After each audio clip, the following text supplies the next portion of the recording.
Am განცხადებას ხელს ევროპის 40-მდე სახელმწიფო აწერს.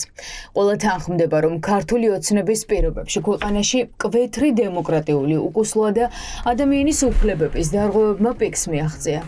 სისხლიანი ნოემბრის და დეკემბრის მოვლენებმა ევროპას ივანიშვილის რეჟიმის რეალური სახე აჩვენა.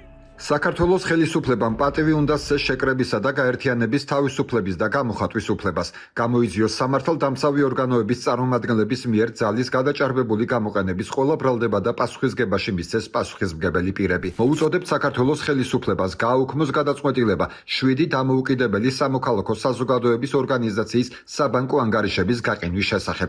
ასევე მოუწოდებთ საქართველოს ხელისუფლებას შეასრულოს ვენეციის კომისიის ყველა რეკომენდაცია. ევროკავშირის ქვეყნების მთავარი მოთხოვნა უცვლელი რჩება. ოცნებამ უნდა გამოიძიოს ადამიანის უფლებების დარღვევის ფაქტები და პასუხისგებაში უნდა მისცეს ყველა ის სპეცრაზმერი თუ რიგითი ძალოვანი, ვინც მშვიდობიანი დემონსტრანტების დარბევის დროს ძალას გადაამეტა. თითქმის 1 წელია პარტნიორები მოძალადეების დასჯას ითხოვენ. ოცნების პასუხი კი ყველა ჯერზე უარია.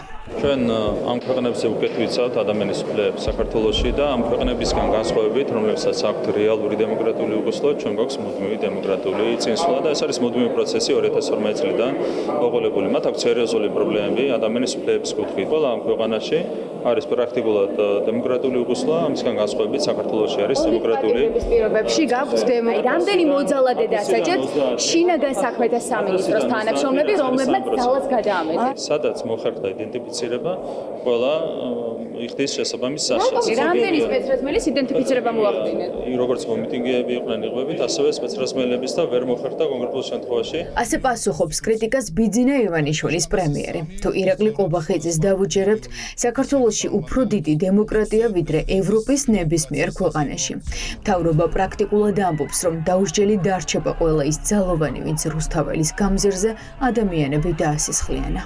ევროპული ბიუროკრატია დაბრუნებულია წარსულში, რეგრესირებს, ეს არის დღევანდელი მოცემულობა სამწუხაროდ. რა თქმა უნდა, ეს პროცესები იმართება გარედან, იმართება გლობალური ომის პარტიიდან, ეგრეთ წოდებული Deep State-ის მხრიდან და ყველას ყავს თავისი პატრონი. დემოკრატიული უკუსლო, რეპრესიები, პოლიტიკური პატიმრები და სამოქალაქო საზოგადოების დევნა.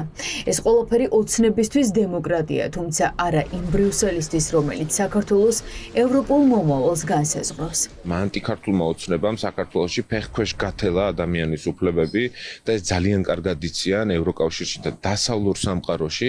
ყველაზე მნიშვნელოვანი გზავნილი ამ განცხადებიდან არის ის, რომ ევროკავშირი სრულყოფილად მხარს უჭერს ქართველი ხალხის ევროპულ მისწრაფებებს. ეს რას ნიშნავს? ეს ნიშნავს, რომ თუ საქართველო აკეთებს განაცხადს, რომ ევროკავშირის წევრი უნდა გახდეს, ამ განცხადებების, ამ შეფასებების ფონზე არათუ არანაირი პროგრესი არ ექნება ასეთი მმართველობის პირობებში ქვეყანას. დიდი საფრთხე ემუქრება უკვე მიღებული უვიზო მიმოსვლის თაობაზე გადაწყვეტილების და კანდიდატის სტატუსის შეჩერებას. ევროკავშირის დელეგაცია ბიძინა ივანიშვილის გუნდს მოუწოდებს პატივისცემ სიტყვის და გამოხატვის თავისუფლებას და შეწყვიტონ სამოქალაქო საზოგადოების გაჩუმების მცდელობა. უკან გაიწვიონ სამოქალაქო საზოგადოების ანგარიშების დაყადაღების გადაწყვეტილება. თუმცა მოწოდებად რჩება. ბიძინა ივანიშვილის მიზანი საბჭოთა კავშირის სტილის მმართველობის ჩამოყალიბება. ამბობენ სამოქალაქო საზოგადოებაში. საქართველოს ისტორიაში არასდროს მქონია ისეთი ორგანო, როგორც რასდენ კუპრაშვილის ბიუროა, რომელიც დაკავებულია ორგანიზაციების გაქრობით და საქართველოს ისტორიაში არასდროს არ ქონია მედია ორგანიზაციებს ისეთი მდგომარეობა, როგორც დღეს აქვთ. ამიტომ ეს ყველაფერი ნათლად ადასტურებს იმას, რომ საბჭოთა სტილში კრიტიკული ხმის ჩახშობა არის მიზანი ამ შემთხვევაში ქართული ოცნების. არასამთავრობო ორგანიზაციები, მედია ორგანიზაციები არ ყოლია საქართველოს საბჭოთა კავშირის დროს. სწორედ ეს არის ქართული ოცნების მიზანი.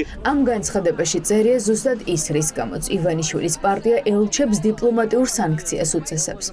გამოდის, რომ დიპლომატებზე ზეწოლა შედეგს ვერ გამოიღებს, რადგან ევროპის აზრი ოცნების ავტორიტარულ მმართველობაზე არათუ იცვლება უფრო მყარდება.